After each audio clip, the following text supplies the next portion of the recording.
नमस्कार, मी गजानन धंदरे। आपण जे पाहतो हे मायभूमी चॅनल। पाहूया बातमीपत्रांच्या बातमीचा विस्तार।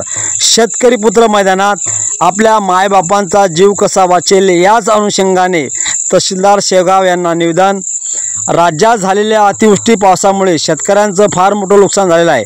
अर्थातच मराठवाडा संपूर्ण खडखडून गेला आहे। जीव जनावर मृत्युमुखी पडले, शेतकऱ्यांचे घरे सुद्धा वाहून गेले। येत्या काही दिवसांमध्ये दिवाळीसारखा सण समोर येत आहे। शेतीमधला माल खडखडून गेला आहे, तरी सुद्धा सरकार शेतकऱ्याचं म्हणणे ऐकायला तयार नाही। याच अनुषंगाने शेतकरी पुत्र शुभम राऊत शेख आयात आपल्या मायबापांचा जीव कसा वाचेल, सरकार मायबाप ओला दुष्काळ जाहीर करेल का, हे स्वप्न पाहत आज रोजी तहसीलदार साहेब शेगाव यांना निवेदन देण्यात आले।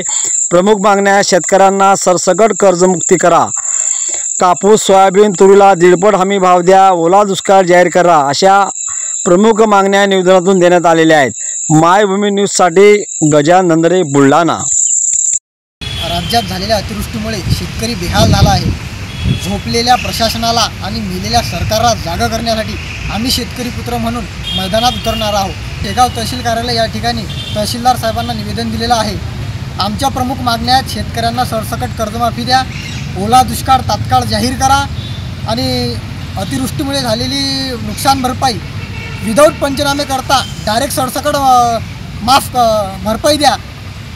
आणि आमच्या जर प्रमुख मागण्या नाही झाल्या तर आम्ही येत्या 8 दिवसामध्ये उपोषण करणार आहे। पण होणाऱ्या परिणामाला प्रशासन आणि शासन जबाबदार राहील।